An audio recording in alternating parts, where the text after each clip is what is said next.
Agnes, boa noite. Boa noite. Muito obrigado por nos receber novamente. Uhum. E eu gostaria que você falasse um pouquinho da sua experiência. Como que você começou a fazer teatro? Bom, eu comecei a fazer teatro de duas maneiras. Dentro da universidade, mesmo estando fora ainda, eu era secundarista. E ao mesmo tempo era um teatro na universidade que não era só universitário, mas ele tinha um propósito de ser popular. E daí eu entrei para um grupo chamado Galo de Briga, que era um grupo que tinha um trabalho muito sério com os catadores ali da Liberdade, ali da Baixada do Glicério. Fiquei alguns anos trabalhando, fizemos alguns espetáculos e tudo mais. E o ano passado fizemos, acho que 30 anos de Galo de Briga, e aí fizemos um show para eles lá. Vieram duas amigas nossas que tinham sido desse grupo, são duas argentinas, porque elas estavam exiladas no Brasil, e dessa vez vieram passeando, e aí a gente fez um show para eles. Então, assim, eu comecei no teatro popular, que a gente chama de teatro popular, que é o teatro engajado, um teatro que tem uma finalidade, é um teatro ideológico e que procura transformar a sociedade através do teatro. É muito difícil conseguir isso, mas existem grupos muito sérios que ainda fazem. Legal. Né? Você falou que são 30 anos, então foi em 83. 30 e tanto, Legal. E a universidade que você fala é a USP mesmo? Foi onde você fez história? Eu fazia colegial quando eu entrei no teatro da faculdade de História, e no ano seguinte eu entrei na História. Foi coincidência. Ah, legal. Foi paralelo, então. E aí fiz História na USP, e também nessa época eu fiz parte do grupo de teatro da UEE, que era o grupo do Teatro da União dos Estudantes, porque nós fizemos a construção, um espetáculo que falava da construção da UNE, da reconstrução da UNE, que foi em 79, né? 79 e 80, teve depois a eleição, foi 78 o Congresso da UNE, que foi um congresso que decidiu que fosse eleições diretas, de reconstrução mesmo. Legal. Né? Você então já teve um engajamento em movimentos estudantis? Ou não? Sim, não, tive. Assim, mais do que história, eu acho que eu fiz política na faculdade. Assim, alguns colegas, eles saíram para a história mesmo e foram estudar, tornaram-se professores, alguns excelentes professores. Eu vejo algumas pessoas que foram contemporâneas e que estão aí aparecendo e tudo mais. Eu confesso, eu fui bem medíocre na faculdade, porque eu fazia muito teatro e muita política. Entendi. Já estava com a cabeça meio que... já não queria mais... Que bom que se formou, né? Porque geralmente a gente foge... Não, eu me formei porque eu queria mesmo ter uma segunda opção, se eu precisasse dar aula e tudo, e dei aula vários anos, dei aula no estado, dei aula em escola particular, tudo. Então eu fui tentando fazer diversas coisas, porque o teatro eu sempre soube que seria muito difícil, né? Mas tem uma historinha que eu vou contar muito rapidinho. Eu fazia parte de um partido clandestino, né? Isso nos anos 79 e tudo. E eu me lembro, estava numa festa maravilhosa, correndo, e eu sentada na calçada com uma colega, e ela falava assim: não, mas você não pode prestar EAD, porque a revolução precisa de você. Eu nunca mais esqueci disso. Eu falei, putz, eu não prestei EAD naquele ano mesmo. Então valeu. Mas aí acabei viajando, mas não fui fazer a revolução, porque também não tinha mais sentido. Em 79, 80, não tinha mais sentido pensar em fazer revolução. Que legal, muito bom. Viu, me fala uma coisa, você falou da viagem, foi a viagem que você fez a Nova York ou não? Eu me mudei para lá, mas aí já foi em 87. Foi depois que eu fiz o Galo de Briga. Aí eu fui para Nova York e eu fui estudar exatamente aquilo que era o oposto do que eu fazia no teatro. Eu sempre fui uma atriz brechtiana, uma atriz que tinha um comprometimento e que acreditava naquilo que estava sendo dito, e também na forma de atuação eu era extremamente brechtiana. Aí eu falei, bom, eu vou fazer aquilo que eu tenho preconceito, que era o Stanislavski, né? Que eu achava que olhar para dentro, pensar nas questões psicológicas, que isso era uma bobagem, né? Falei, não, eu vou estudar para ver por que eu tenho preconceito. E foi o que aconteceu. Eu fui para Nova York e me inscrevi no Lee Strasberg e estudei 2 anos e meio lá. E para mim foi muito importante, porque eu fiz uma viagem interna, né, nas sensações, na memória, na sensibilidade, na memória sensorial e memória emocional, tudo isso, e percebi que não existe uma contraposição entre fazer Brecht e fazer Stanislavski, que você pode usar os dois. É isso que eu ia te perguntar. Então na verdade, você aprendeu que não existe o yin e yang, assim, dá para se trabalhar... Mesmo que exista, e que muitas pessoas... Hoje eu acabei de ler aquele Gautier, acho que é Gautier, que eles chamam, aquele francês que trabalha com palhaços e tudo mais, ele falando que Lee Strasberg era uma merda, né? Então, acho interessante. Então, tem pessoas que falam, olha, não faz sentido, né? Para mim, não. Para mim, eu acho assim, tudo que eu conquistei nos meus personagens, em qualquer espetáculo que eu tenha feito, eu acabei utilizando o que para mim era favorável naquele momento, seja a ideia ou seja a sensibilidade, né? Então as duas coisas me ajudaram. Legal. Então não tem problema. Ótimo. E bom, eu acho que de que forma aplica a sua formação em história no processo cênico? Então a história é isso, porque que daqui a pouco, acho que depois a gente vai acabar falando talvez dos meus personagens, né? Mas assim, saber a história eu acho essencial, mesmo que não seja só para fazer o personagem engraçado, entendeu? Eu acho que qualquer ator precisa saber que mundo que ele está vivendo, não é? E saber... Eu me lembro que várias vezes assim, eu tinha algumas colegas que elas davam cursos, eu dei aula também, alguns cursos de teatro, mas algumas me chamavam porque elas iam fazer um espetáculo que falava da Alemanha.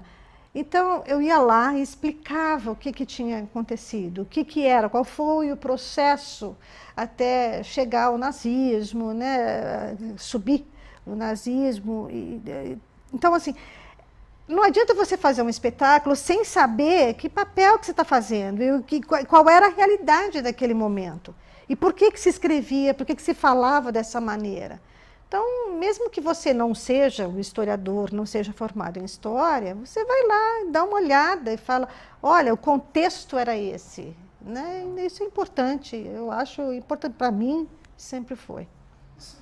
Isso é legal até, falando pessoalmente, é bacana, porque eu sou formado em artes cênicas e hoje eu estou fazendo jornalismo.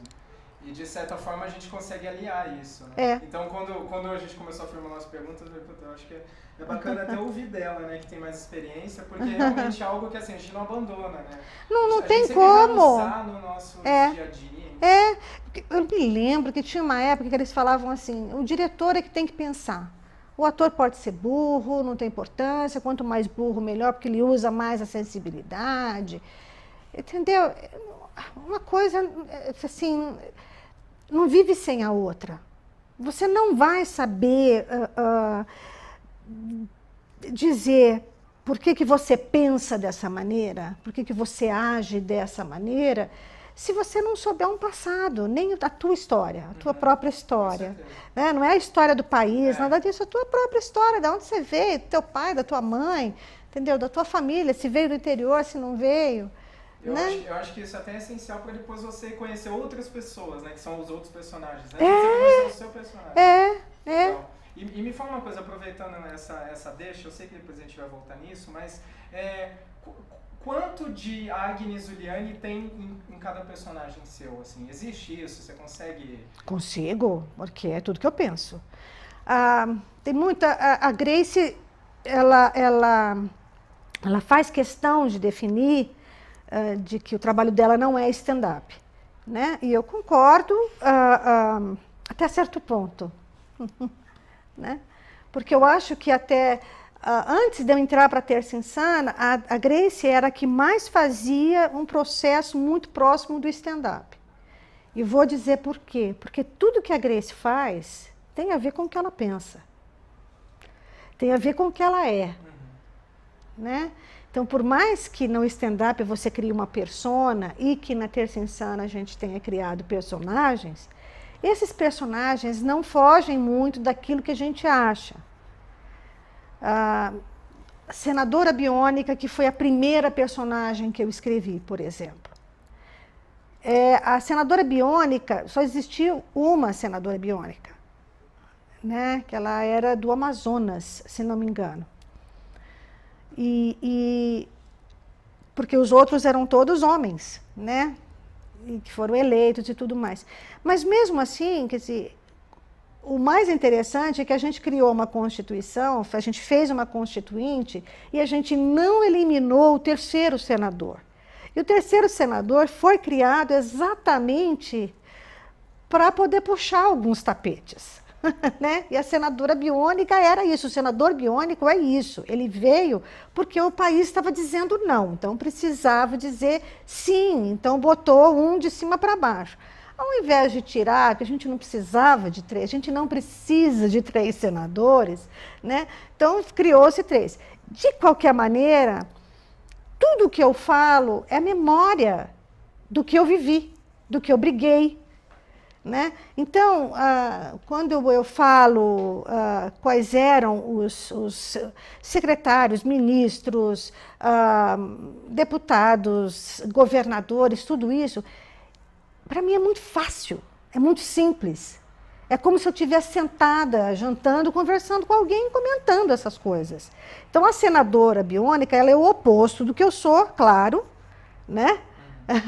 Porque ela é de direita, ela é uma mulher que tem saudade da ditadura. Então, através dela, eu vou fazendo as comparações de como era, como é, eu mostro o que era igual, o que ainda fazemos igual e o que fazemos diferentes, o que fazíamos diferente naquela época e agora. Né? Uma comparação idiota, mas, de qualquer maneira, através disso, as pessoas começam a olhar o que está acontecendo, né? Porque eu sou assim, a minha conversa é assim. Então, por mais que eu tenha criado uma personagem, e ela pode ser preconceituosa, ela pode falar de coisas que eu pessoalmente não falaria, porque ela é uma personagem. Essa é que é a grande diferença. Entendi. Né? E adorei que você entrou na Senadora Biônica. Primeiro porque eu vou assim, falar super real, eu sou apaixonado por essa mulher, eu acho muito legal. E o que eu acho mais interessante, que vai até de encontro até com a história, é que ela incita a gente a pesquisar. Porque assim, metade, por exemplo, a gente meio que de passagem. Muitas pessoas boiam, porque eu falo palavras, eu falo nomes, né? Eu falo Mobral. As pessoas não têm a mínima ideia do que era o Mobral. Né? E eu explico muito rapidamente o que era o Mobral, então fica uma forma engraçada, mas quem não sabe, entendeu ali mais ou menos, mas vai pesquisar. Isso é muito bom, porque aí você pausa no YouTube, vamos ver o que é isso. Mesmo quando eu falo que foi através do pacote de abril, né? Então, as pessoas falam, mas o que era esse pacote de abril? O que ela está querendo dizer? Esse duplo, assim, ambiguidade é muito bacana. E o que eu acho, assim, genial é a coisa do, toda vez, né?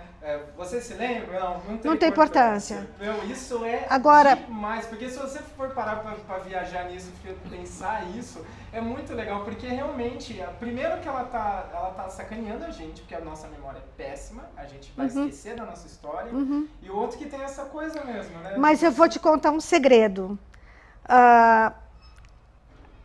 Eu, quando escrevi esse texto, eu trabalhava no Centro Cultural, e eu falava já, como eu escrevia, eu ia falando, então, você sabe, o comediante, ele testa a piada, né?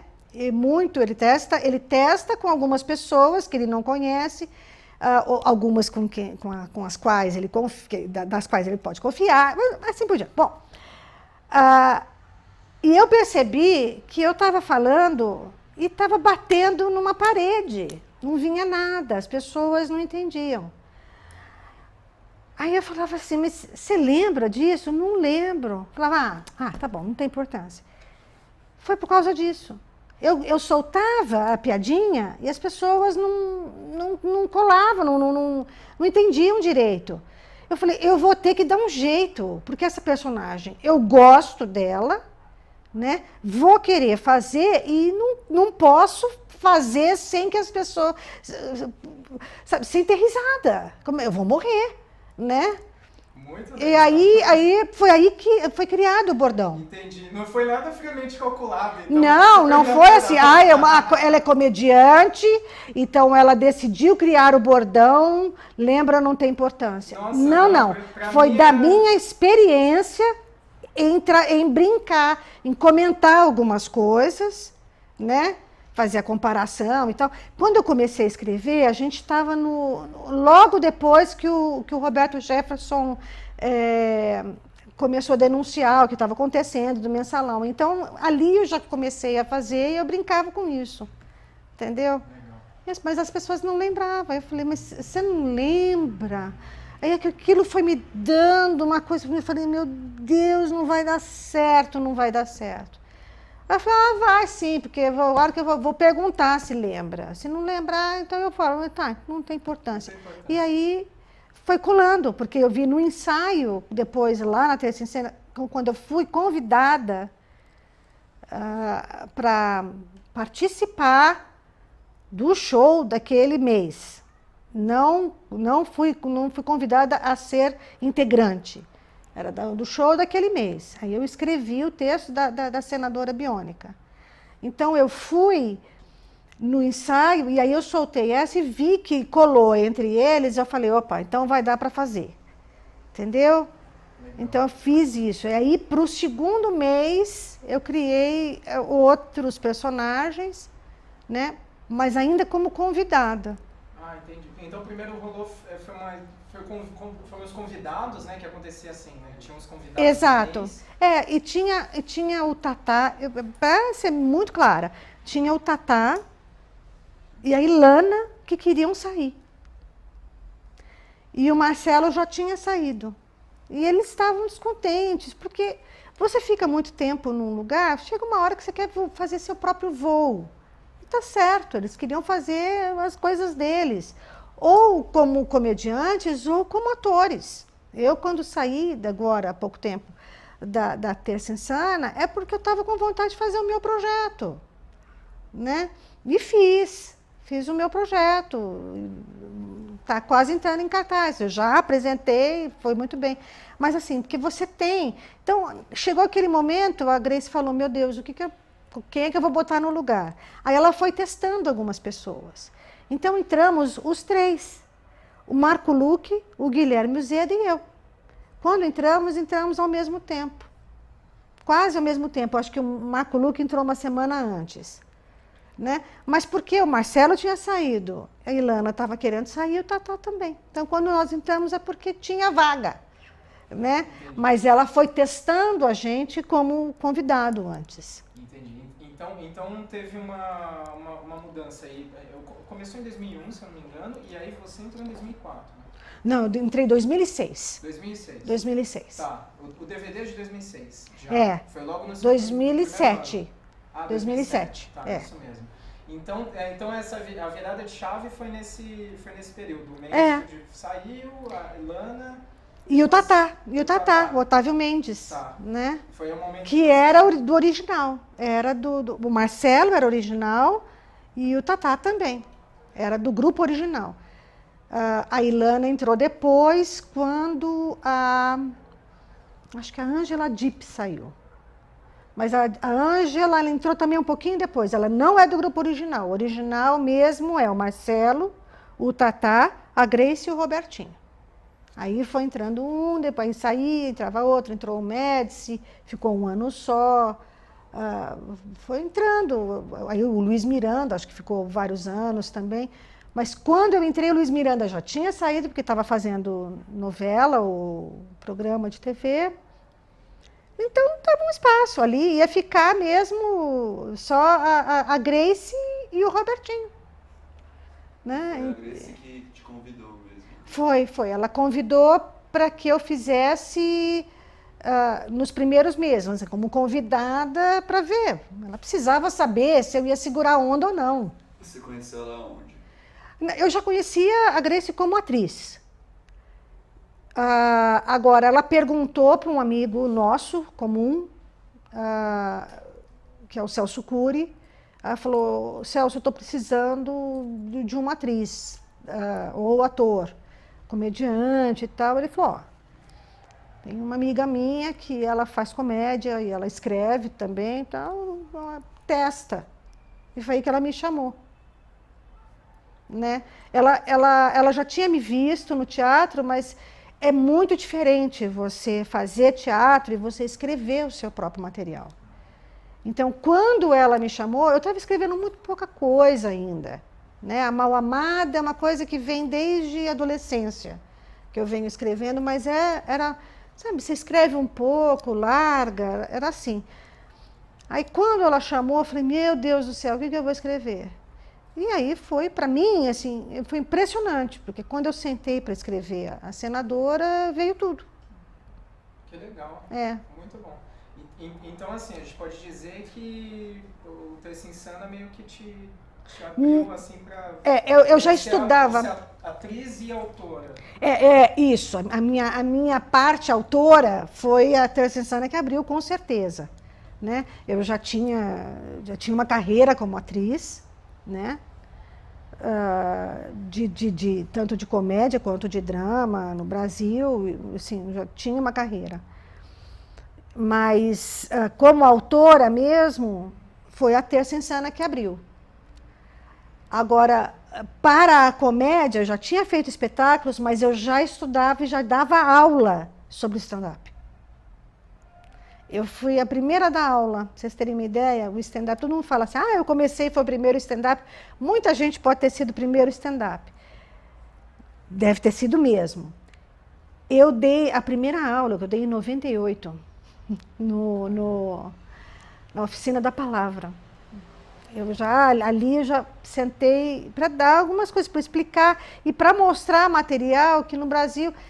Em 98 ainda não tinha essa coisa da internet tão na mão de todo mundo, né? Então eu trouxe vídeos e tudo mais para mostrar o George Carlin, que as pessoas não tinham ideia, né? E mostrar filmes com alguns stand-up americanos mesmo, para que as pessoas pudessem entender. E a minha ideia era para que pessoas que tenham uma dificuldade em fazer um teatro que possam fazer em bar, que queiram escrever seu material e possam fazer em bar. Foi essa a minha ideia em 98. Só que em 98 eu não morava no Brasil ainda. Eu ia e voltava, eu ficava aqui de férias só. Né? Então foi numa dessas férias que eu dei esse curso e tudo mais. Aí depois, quando ela começou, eu ainda não morava no Brasil. Aí eu vim passear, aí falaram, você tem que ver um espetáculo novo que está acontecendo aqui na Rego Freitas e tal. E aí eu fui assistir. Era no Next. Legal. Querendo ou não, as pessoas elas insistem em relacionar o humor do Terça Insana ao stand-up, que é o que a gente já até conversou. muitos artistas, eles saem dos seus projetos, saem do Terça Insana e vão fazer um stand-up, né? Porque é exatamente o que você falou. E eu, particularmente, também acho que, assim, as coisas, eles têm uma ligação muito, muito forte. Mesmo que a Grace... É que é uma linha muito tênue. E é difícil para o grande público perceber essa diferença. Você só começa a perceber realmente a diferença quando o assunto começa a ficar mais aguçado e talvez mais perspicaz, e começa a ficar problemático, no sentido que as pessoas começam a falam, mas como é que pode esse fulano falar assim? Né? E fala, é a turma do politicamente correto. Porque é exatamente isso. Existe uma linha tênue que separa a persona da personagem, né? Por isso que eu falo que a Grace, a personagem dela tem muito a ver com ela. Então ela vai criando personagens de acordo com aquilo que ela pensa, com aquilo que ela observa, nem que ela faça exatamente o contrário, como eu fiz com a senadora, né? A questão é que no stand-up, que é a cara limpa, é sim você o tempo todo. Só que aí é você daquilo que você pensa. Claro que você tem que ser, que você pode usar... pode ser irônico, entendeu? E falar invertido, né? É engraçado, porque às vezes as pessoas não entendem quando é uma ironia, que você está falando, você está querendo ser irônico, né? O Sakamoto usa muito isso. Muitas vezes ele coloca uma manchete e você fala, peraí, mas ele está querendo dizer o quê com isso? E é uma ironia, né? O Antônio Prata. O Antônio Prata, nos textos que ele escreve, tem muita ironia. E é ele.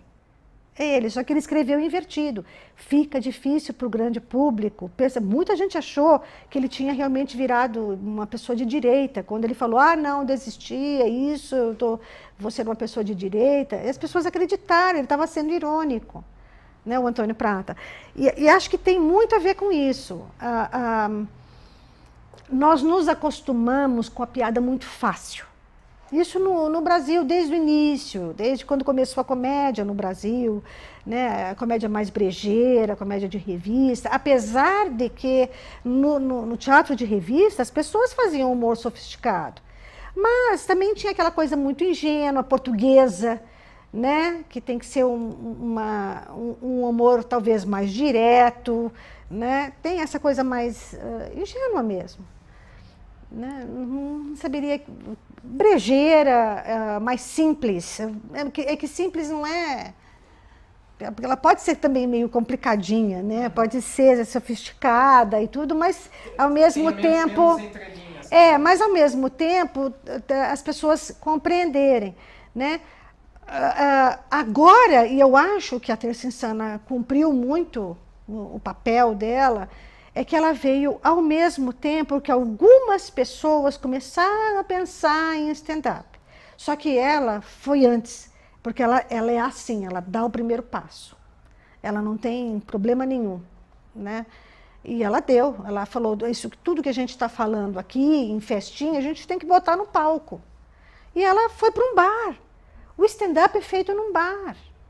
E ela não fez porque ela estudou o stand-up. Não, ela fez por iniciativa própria, por ela mesma, espontaneamente. Mas existia um ponto que era muito próximo. Né? Mas ela sabe onde está a diferença. O grande público não sabe. Né? Cabe vocês, jornalistas, a mostrarem onde é que está a diferença. Então, isso que é curioso, porque a própria imprensa confunde muito. Você tem... A gente pesquisou, inclusive, até de você, assim, tem coisas que, tipo, até a gente fica meio, assim, porque um dos itens do nosso TCC, nosso projeto escrito, foi exatamente isso, foi até quando eu te falei de material de apoio e tal. E, tem muitos jornalistas, caras grandes, assim, de Folha e tudo mais, que eles fazia uma confusão. Eles categorizam, né? É que passaram a achar que é muito mais fácil dizer que é stand-up, porque todo mundo fala que é stand-up. Então, o que é comédia, eles dão o nome de stand-up. Só que esses mesmos críticos da Folha sabem onde está a diferença. Eles sabem. Né? Eles estudaram, eles sabem, mas é que é mais fácil.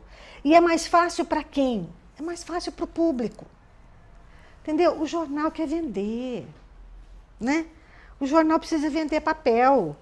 Então, para vender um guia, vai falar assim, vai fazer uma coluna de teatros de comédia, né? Grupos de comédia independente. Aí, do outro lado, na outra coluna, stand-up. Entendeu? As pessoas, mas peraí, é um ou é o outro? Porque as pessoas não fazem essa diferença. Então, eles vão para aquilo que o público quer. A televisão faz aquilo que o público quer. Você acha que isso Também. É nosso? É brasileiro? Não, assim? não. Eu acho Lá que de fora maneira geral. Você observou a mesma coisa. É. Eles também fazem isso. Existe uma preguiça, né, talvez, das pessoas. Não, é que, por exemplo, assim, existe uma tradição. Né? Nos Estados Unidos, existe a tradição do stand-up. Então, eles têm um roteiro de stand-up, mas eles discutem muito.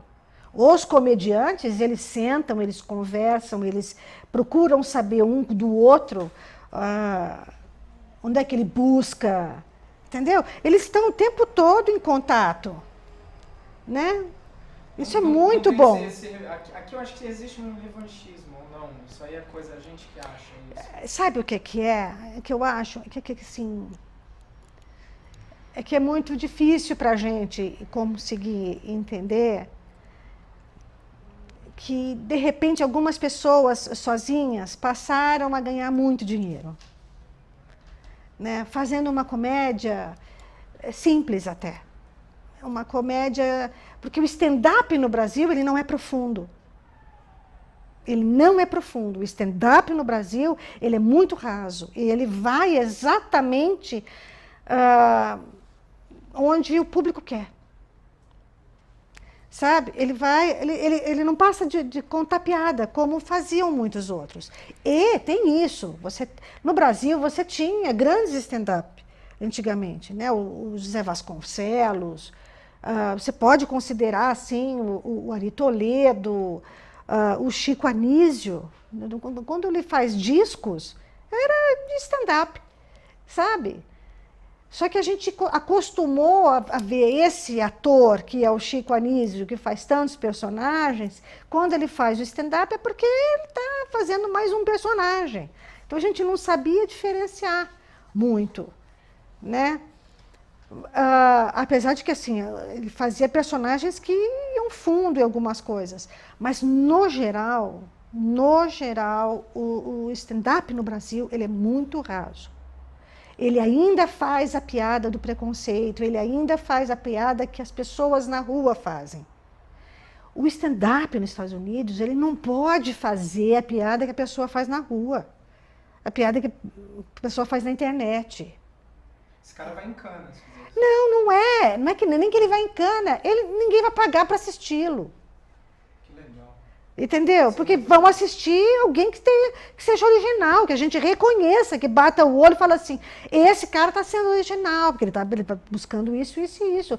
E é difícil, não é fácil. Quando eles escrevem, eles vão atrás das coisas, eles escrevem porque eles vão atrás, porque é difícil. Eles enchem estádios, mas para encher estádios, eles passaram todo dia da semana durante anos batalhando, entendeu? Aqui foi muito rápido, entendeu? O cara passou a ser engraçadinho, já começou a encher teatro. E encher teatro, que para nós, atores, acabou sendo muito difícil. Você falava assim, mas espera aí, os atores que estão fazendo espetáculos e que estão fazendo, não só de comédia, mas de todo tipo de teatro, para onde vão? Porque é muito mais barato você chamar o cara que vai sozinho com o produtor dele e que, no máximo, vai ter o cara de som para botar uma musiquinha. No máximo. Né? do que você chamar um grupo que vai lá com espetáculo, que tem cenário, e que vai com iluminador, com o sonoplasta, vai com o técnico de palco, né, o diretor de palco, vai com o produtor, entendeu? Que além de tudo tem que correr atrás de lei de incentivo. Legal. Então, assim, essa rixa, e não é uma rixa entre os comediantes, não. Ficou uma rixa entre quem trabalha muito e quem está ganhando muito, entendeu? Então, eu achei, assim, que de repente passaram a ganhar rios de dinheiro por uma coisa muito rasa. Tem gente muito boa, mas tem gente que, você fala, está aí ganhando uma grana, está ganhando uma nota, e está fazendo imitação daquele outro lá, entendeu? Aí você fala que eu não vejo nada de original. Porque eu gostaria que o comediante, já que quer se dizer de stand-up, que ele trouxesse algo de novo. O stand-up nos Estados Unidos, ele é tão forte, que ele derruba presidente, se ele quiser. Porque não é nem o stand-up, é o humorista. Porque se você fala em Daily News, né, Daily News do Comedy Center, Daily Show, não é Daily News, Daily Show, que é o Jon Stewart. Ele é um jornalista, mas ele também é comediante. Agora, a comédia dele é tão sofisticada que ele tem repórter que vai durante a campanha, junto com os candidatos. Porque eles sabem da força que ele tem. A Sarah Palin, quando ela foi imitada pela... Não vou lembrar o nome dela agora. É a Amy? Não é a Amy Poehler, é a outra, que faz o... Oi? Tina Fey, obrigada, isso. A Tina Fey, ela foi essencial para que as pessoas sacassem o que era a Sarah Palin. Porque ela não fazia simplesmente a imitação corporal que parecia e disso. Não, ela mostrava quanta bobagem a Sarah Palin falava. Entendeu? Para isso ela tinha que ter cabeça. E a gente se acostumou. Então, assim, que o comediante, ele é um observador da sociedade. Tá, ele é um observador, mas ele precisa ser um observador que pensa, que tem opinião. Então, stand-up ou comédia tem que ter opinião. Não dá, você não pode escapar. Eles até vai de encontro aqui, eles fogem, né, pela tangente bastante. Né? Principalmente totalmente. Pega, né? Totalmente. Não, isso aí não sou eu, isso aí é eu li. Não, e assim, é muito engraçado, eu achei significativo. Na eleição para Dilma, na sexta-feira, a eleição era no domingo, na sexta-feira não podia mais ter televisão. O Danilo Gentili fez um show em Brasília, que foi transmitido por internet, ao vivo. E ele desceu o pau, tirava sarro do Lula, tirava sarro da Dilma, e tirava um pouco o sarro da Marina. Mas assim, aquela opinião de comediante raso, que é o Lula gosta de beber, né? Fala algo que a rua não está falando, porque a rua fala isso, né? Você tem que dar a volta por cima. De qualquer maneira, ele falou tanto, que chegou uma hora e falou assim, alguém aqui vai votar no Serra? Sabe o que o público respondeu? Você. Porque quando ele quis dar uma de que ele não tinha opinião, ele foi batendo tanto em algumas pessoas que o público falou, você vai votar. A gente sabe, o público cobrou dele aquilo que ele fingia não ter. Que ele não tinha posição. E o público falou, não, você tem sim. Ele falou, não vou votar no Serra. Porque ele queria dizer um pouco que ele era anarquista e tal. Não era. Porque você fazer um show 2 dias antes da eleição, tá certo? Descendo o cacete em A e B, é porque você quer ser. Sabe? Não é à toa. Se foi à toa que ele fez, é irresponsável. Percebe? E isso eu condeno. Eu condeno. Eu acho que tem que ser repreendido, tem que ser dito, sabe? Tem que ser cobrado. Porque não tem essa de que é apolítico. Ninguém. Se você não tem uma posição política, você não quer discutir política, você quer discutir costumes, maravilha. Mas então não entra na questão política. Tem alguns comediantes, muitos, que não gostam de discutir política. Não gostam, não querem. Isso no mundo inteiro. Chega na época de eleição, eles não tocam em política, porque eles não gostam. O George Carlin falava, eu não voto, eu não gosto, não vou votar, não quero. E não ia votar. Então ele não falava, entendeu? Em época de política ele não ficava fazendo campanha para não votarem. Sabe? É outra coisa.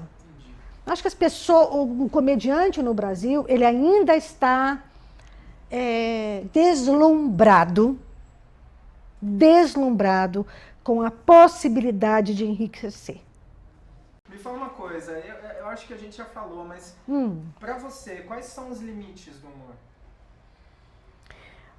Primeiro limite que eu acho é o da boa educação. Tem gente que fala assim, não, o humor não tem limite. Realmente, ele não tem limite. Você dá o seu limite, porque você sabe qual é o seu limite. Eu só vou fazer humor com aquilo que eu acho que eu posso, até onde eu posso ir. Porque é o meu limite, é o limite que eu me coloco. E aqueles que falam assim, eu não tenho limite, tem, até a hora que alguém chegar e dar um murro na boca. Ele vai ter um limite. Alguém vai dar esse limite para ele, se ele disser que não. Né? Então, existem coisas. Existe uma grande diferença que é você rir daquele que é poderoso e que fez uma escolha para aquilo, do que aquele que nasceu assim. E é isso que o comediante, que as pessoas não conseguem entender, que é aí que está a diferença. Né? A criança que nasce com síndrome de Down, ela nasce com síndrome de Down, ela não teve escolha. Entendeu? Então não se mexe nisso. Não se mexe por vários motivos. O primeiro deles é pela educação. Né? E não é nada cristão, entendeu? Não tem nada religioso nisso. É uma questão de convivência mesmo, de mundo que a gente está vivendo. Entendeu? Por que eu bato em políticos? Por que eu bato em empresários, comerciantes, ou pessoas que falam isso ou aquilo? Porque são pessoas que escolheram dizer aquilo. São pessoas que escolheram fazer o que fazem. Então eu bato mesmo, eu posso bater. Essa é a grande diferença. Então, o politicamente correto que as pessoas estão falando é assim, é a gente começar a pensar.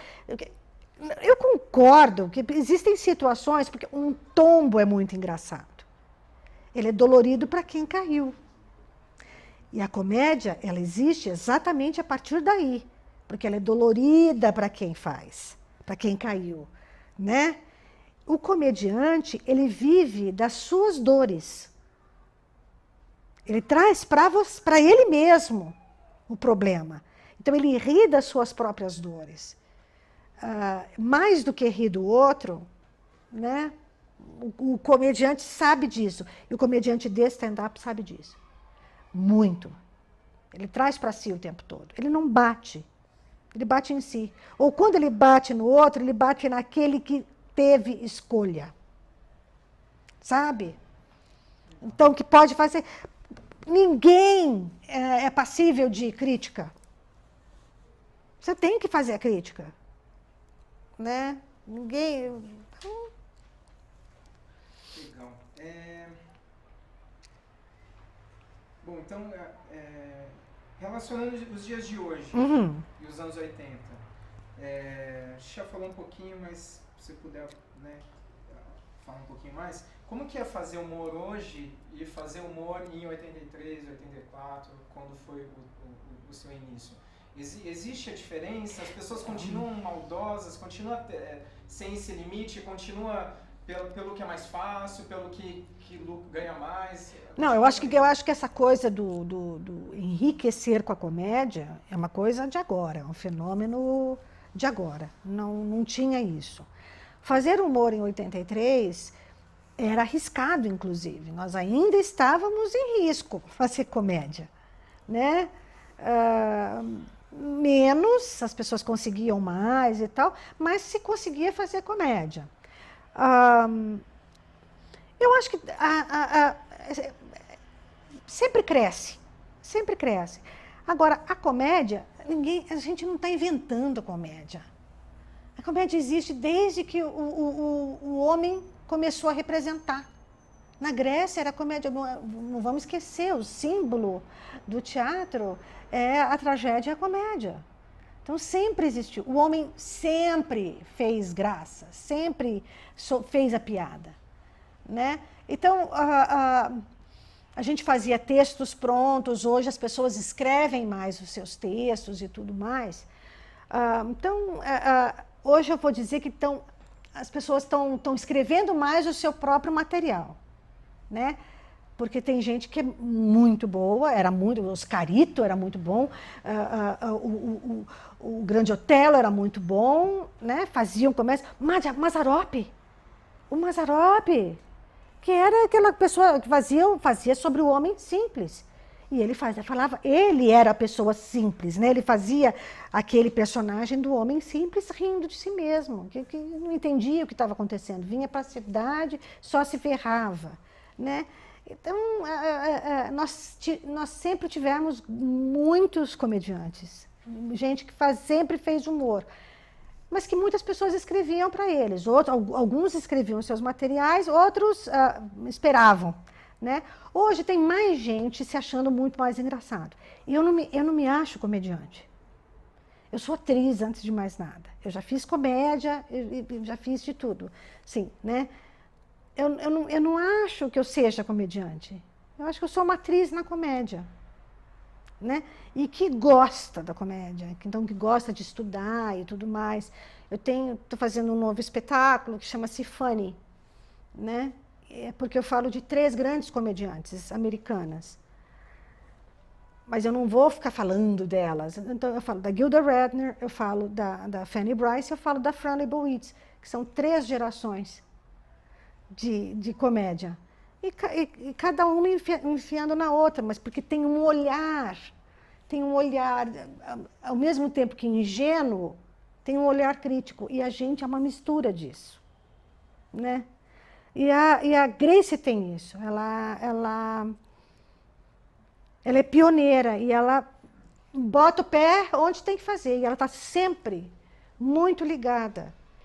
Ela não é uma pessoa que fica assistindo o jornal da televisão ou fica lendo o jornal todos os dias, né? Mesmo no carro, ela não fica ouvindo o rádio, mas ela está ligada no que está acontecendo. E ela está tão ligada no que está acontecendo, pelas conversas e tudo mais, que quando ela resolve fazer uma coisa, você fala assim, nossa, mas ela está se antecipando. E está mesmo, porque ela é pé de boi. Ela trabalha feito doido. Entendeu? Até uma pergunta que a gente ia falar, como é que é trabalhar com ela? Porque assim, o dia que a gente estava no Teatro do Bradesco, meu Deus, é que assim, eu entendo um pouco mais a rotina, né, dos atores e querendo ou não, por mais que a gente esteja meses em processo, desde do laboratório, da pesquisa, personagem e tal, sempre na última hora sempre acaba rolando alguma mudança, dia, som, luz, que seja. Mas, nossa, a gente tomou um susto, assim, porque no dia do Teatro Bradesco, ela tava enlouquecida, assim. E aí a gente queria saber um pouco disso, a gente perguntar até pro pessoal. Não, porque ela é agitada, ela é bastante agitada o tempo todo, Então, mas é porque ela está ligada, né?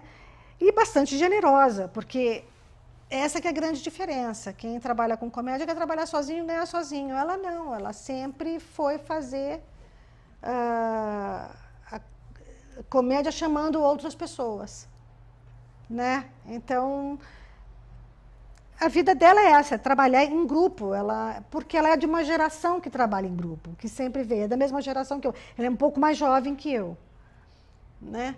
Mas ela sabe o que é trabalhar em grupo, né? E da importância disso. O foco do nosso documentário é também relacionar o humor do Terça Insana com a sociedade em que nós vivemos. E você é uma grande mestre nesse assunto. A gente queria saber qual é o objetivo de se trazer os problemas para o palco. Você acha que o teatro, ele constrói e desconstrói, né? Eu queria que você falasse um pouco. Então, o teatro ele constrói e desconstrói a si mesmo. Essa é a Agnes que amadureceu, que hoje tem 52 anos, que é diferente daquela que fazia teatro e que achava que ia revolucionar o mundo através do teatro, né? O teatro ele fala do ser humano, essencialmente.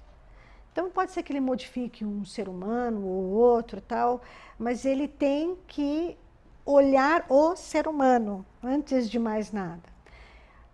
E a comédia, ela pode fazer com que você pense, com que você transforme um pouco a sua vida, mas isso é quando coincide com o momento que você está vivendo.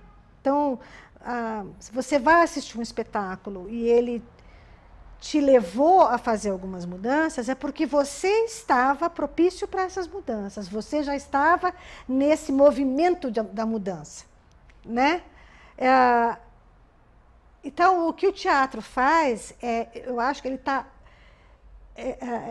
presente no mundo em que a gente vive, ele tem a observação, o olhar, ele tem a antena ligada para tudo que está acontecendo, ele olha para frente, porque quem faz teatro, né, de maneira geral, e não é só o teatro da comédia, mas o teatro em termos de tudo, aprofunda algumas coisas. Então, ao aprofundar, é olhar mais para frente, é conseguir ir mais. Para você construir um prédio muito alto, você precisa cada vez ir mais fundo, para que esse prédio possa resistir. A mesma coisa quando a gente vai fazer teatro. Quando você quer dizer algumas coisas, você tem que afundar um pouco naquilo, se aprofundar naquilo. Então, não estou dizendo que nós somos geniais, que nós temos maneiras de olhar. Não, não, não. A gente tenta ser artista.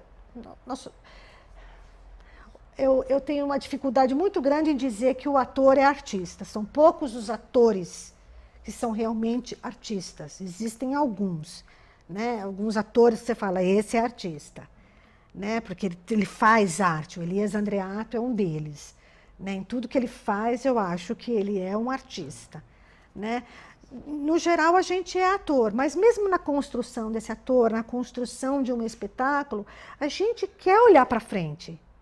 Então, a gente se aprofunda para poder olhar para frente. E o público que vem é um público que está aberto. Quando ele vem para ver comédia, ou qualquer outra coisa, ele vem porque ele quer ouvir alguma coisa. E, às vezes, bate com aquilo que ele está. Então, eu acho que a gente se engana achando que o teatro pode revolucionar. O teatro só vai revolucionar no momento que o ser humano quiser revolucionar. Nesse sentido, entendeu? Quando ele estiver pronto. Entendi. A pessoa tem que estar aberta a isso, a essa experiência. Desejoso disso. Tem que estar querendo mudar a sua vida. Né? Então, quando a pessoa vem e acha... Por exemplo, quando você gosta, se você gosta da senadora biônica, é porque você está pensando naquilo. Então, são as coisas... E fala assim, puxa vida, então eu vou acabar estudando, porque falou alguns nomes aí que eu não me lembro, não é? Mas é porque você se interessou disso. Então, ou seja, não é porque te tocou alguma coisa lá dentro, tá querendo, e você vai procurar. Quando a gente assiste uma pessoa que está falando do casamento, né? A Grace tem um personagem que é uma mulher que se casou de cor-de-rosa, não sei o que e tal. Tem muitas mulheres que vão e que ouvem aquilo porque querem, porque estão ali naquele momento. A Mal Amada, nós vivemos momentos de pessoas que se amam muito mal, mas mais do que isso, que são mal amadas por outras pessoas. Que a mal amada fala, eu me acostumei, você se acostuma com isso. E eu acho que bate com que... Porque, primeiro, eu vivo numa sociedade, e eu sei que quando eu falo que a gente se acostuma a ser mal amado, porque a gente se acostuma mesmo, porque todo mundo se acostumou. Você acha que isso é reflexo de São Paulo, por exemplo? Principalmente, eu acho. Eu morei 8 anos fora do Brasil. Eu morei primeiro 3 anos, foi quando eu estudei no Lee Strasberg, voltei, fiz teatro e tudo. E antes de ir para Terceira, em 97, eu me mudei de novo para os Estados Unidos. Mas aí porque meu marido estava se mudando para lá. Eu morei 5 anos. Agora, eu sou brasileira. Então, ao voltar, eu sabia o que estava acontecendo. Eu sabia as coisas que estavam ao meu redor. Mas eu sempre soube que São Paulo... eu sou do Bexiga. Eu nasci no Bexiga. Então, não é qualquer coisa. Sabe? É o lugar da italianada de São Paulo, sabe? Da italianada sem dinheiro, inclusive. Tem italianada com dinheiro, que estava ou na Moca, ou lá para o lado da Rua dos Ingleses, ou na Avenida Paulista, não é? Ou, agora, os pobres estavam no Baixo Pix mesmo, né? Que era o caso, a italianada que estava lá. E que eu agradeço ter vivido isso. Entendeu? Agradeço essa coisa ridícula da italianada, né? E me reconheço nisso. Entendi. E em relação a São Paulo contemporânea, as pessoas realmente tem tudo a ver, então, nessa coisa do... Existe uma frieza, existe uma... Eu acho que existe um saco cheio, porque São Paulo é uma grande classe média, né? Então... tem um saco cheio das pessoas que não sabem direito o que estão perdendo, sabe assim? Para o Brasil melhorar, a gente tem que perder algumas coisas, né? Não tem jeito, né? A gente tem que parar de andar de carro. Tem que usar ônibus, não é? Legal, isso mesmo. Então, mas as pessoas não se conformam muito com isso. E São Paulo é tipicamente uma cidade conservadora. É uma cidade conservadora, é uma cidade que elegeu o Jânio Quadros 2 vezes, né? Assim, lá atrás, nos anos 50, né? E depois nos anos 80. Então, não é... Não, assim... o Estado é conservador, porque é um Estado rico, portanto, de classe média e conservador. Porque mas a cidade é extremamente conservadora, né? Repara como assim, a gente aceita as pessoas que vêm de fora e tal, né? Que vêm de fora dentro do país, né? Que venham ou do Nordeste ou do Norte e tal, mas desde que fiquem em seu lugar. O Milor falava isso, que no Brasil não existe racismo porque o negro sabe o seu lugar. Né? E eu acho que São Paulo tem essa cara. Ele acha que as pessoas devem saber os seus lugares. Né? É uma tolerância, né? Não, e é uma tolerância falsa, né? Então você é a favor do metrô, aqui, do metrô na frente do shopping, aqui, do seu vizinho, aqui, que teve o eu até seria, mas eu acho, porque vai ter um na Piauí, né? Já vai surgir um aqui. E eu acho que ele tinha que ser mais para frente mesmo. Não deveria ser ali na Angélica, acho que deveria ser mais para lá. Mas, para isso, não, eu quero, assim, mas sou contra a bicicleta também. Porque eu acho que bicicleta é transporte individual. Numa cidade como São Paulo, não cabe. Então, sabe? Não deixa de ser individual. É verdade. Quais os pontos positivos e negativos do Terceira? Eu não vejo muito positivo ou negativo, assim, quer dizer, tem uma coisa que é muito importante, que é estar ligado no que está acontecendo. Então, desde o início, a Grece tem temas. Então, cada semana tinha um tema e as pessoas desenvolviam personagens em cima daquele tema. E isso é muito interessante. Você escrever pensando, peraí, o que eu vou falar em relação a esse tema? né? A Carlota Joaquina eu fiz porque era para fazer em setembro. Falei, meu Deus do céu, setembro, né? Que é o 7 de setembro, o que eu vou fazer? O que eu vou fazer? Eu falei, vou fazer a Carlota Joaquina, né? Só que eu vou fazer o contrário, ela vai reclamar, né, das coisas, né? E agora eu estou botando a Paula Lavigne no meio da Carlota, né? Eu falo que a Paula Lavigne não entendeu muito bem do que é um direito autoral e tal. Royalties. Mas isso é muito, muito positivo, muito legal. E isso vem da cabeça da Grace. Agora, a Grace, como o projeto é dela, e ela abraçou, e ela registrou a Terça Insana no nome, então eu acho que ela tem o tempo dela também, mas ela também vai transformando a Terça Insana, vai fazendo do jeito que ela quer, né? Quando ela começa a cansar, então em vez de uma vez por semana, vamos fazer um mês. Porque eu também acho, quando você cria um personagem, e na semana seguinte você tem que fazer outro, você não dá vazão para aquilo que ele pode render. Então, quando fica um mês, é interessante que você vê o personagem crescendo, tomando corpo, tomando consistência. Isso é muito bom, né? Só que eu acho que todo mundo tem seu tempo mesmo, né? Fazer comédia tem isso. Você tem uma hora que você já não se acha mais tão engraçado assim. E que às vezes você quer falar algumas coisas que não são mais exatamente aquilo que entendeu? Você fala, eu não quero mais rir disso. Tem aquela coisa também das pessoas chegarem em você porque você tem que fazer elas rirem. E aí você fala assim, vamos falar de qualquer outra coisa, né? Não mas tem problema, às vezes eu choro. Mas eu acho que tem uma coisa que é muito a meu favor, que é os meus personagens, eu mudo muito de cara. Então, você põe uma peruca, minha cara muda completamente. Né? Isso eu aprendi com o Cabral. E o Cabral, ele sempre... Porque quando eu pensei em fazer a senadora, era com essa cara mesmo. Ele chegou com uma peruca, fazendo assim, assim, assado, e virou. Né? A Carlota, quando eu falei, acho que eu vou fazer a Carlota, ele já chegou com a peruca. E quando eu botei a peruca, eu comecei a falar, entendeu? Me ajudou muito. E eu mudo muito de cara. Então, mesmo quem gosta da Terça Insana, tem gente que não sabe quem eu sou. Que não me conhece.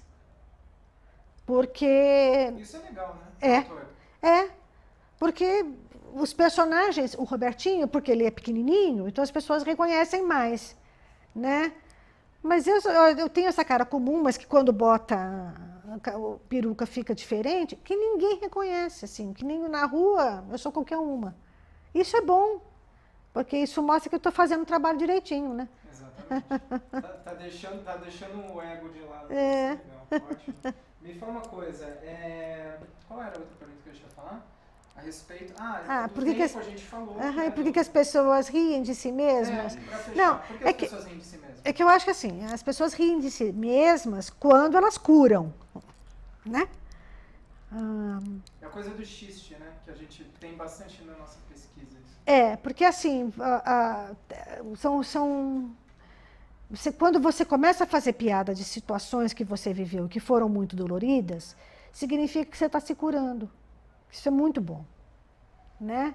Então, rir de si mesmo é uma forma de cura, né? Então, para algumas pessoas, a comédia resolve bem, mesmo quando não é um comediante, né? Mas enquanto atriz, o que eu gosto de fazer é com que as pessoas simpatizem com aquilo que eu estou dizendo, se relacionem com aquilo que eu estou dizendo e falem assim, puxa, eu também. E aí possam rir daquilo que está doendo. Eu acho que isso é importante. Sabe, quem está assistindo fala, eu também. Olha, é melhor do que rir daquele que está fazendo lá, como se eu estivesse falando desse aqui, falar, tá vendo, ele te pegou. Não, eu quero pegar a pessoa e falar assim, puxa, me pegou. Eu vou ficar melhor. Eu acho que é ou melhor como pessoa, ou melhor da dor que eu estou sentindo, qualquer coisa, mas eu acho que, pelo menos, nós, atores, queremos isso. Queremos pessoas fiquem melhores, de uma forma ou de outra. Né? Tá ótimo. Muito bom. Tem mais? Acho que fechou, né? O País da Piada Pronta. Eu acho que ela falou do País da Piada Pronta. Falou em relação a São Paulo. Perfeito? Alguém tem mais alguma? Eu acho um engano falar que esse é o país da piada pronta. Porque continua sendo o país da piada da rua. Entendeu? Você acha que a piada pronta e a piada da rua é essa coisa do riso fácil, né? Ele falou assim, o país... Não, tem coisa que fala... Sabe o que eu acho que é principal? Eu acho isso importante falar. Nós temos a mania de dizer assim, brasileiro é fogo, não é? A gente fala, mas isso só podia acontecer aqui, isso acontece nessa coisa. Sabe por quê? Porque a gente se acha não brasileiro. A gente se coloca como estrangeiro. Quando a gente fala disso, o brasileiro é assim, menos eu. Não, é inclusive a gente é assim. Então, quanto mais a gente perceber que a gente está fazendo isso, que a gente fala assim, não vai dar certo, é porque a gente faz as coisas para não dar muito certo. Né? Acho que é preciso a gente tomar consciência disso. Né? Quando a gente fala que o Brasil é o país da piada pronta, acontecem algumas coisas. O Zé Simão, ele é uma maravilha, quando ele fala isso, é o país da piada pronta, mas porque ele está em constante observação. Mas ele ri dele. Ele se inclui como brasileiro. Sabe? Aquele que não se inclui vai embora. Assim, acaba indo embora, porque acaba falando... Eu não consigo. É aquilo que o Tom Jobim falava. O Brasil é uma merda, Estados Unidos é ruim, é bom, né? Ele falava assim, né? Não, o Brasil é bom, mas é uma merda. Né? Os Estados Unidos é ruim, mas é ótimo. Né? Aí ele falava assim, mas o Brasil é ruim, mas é bom.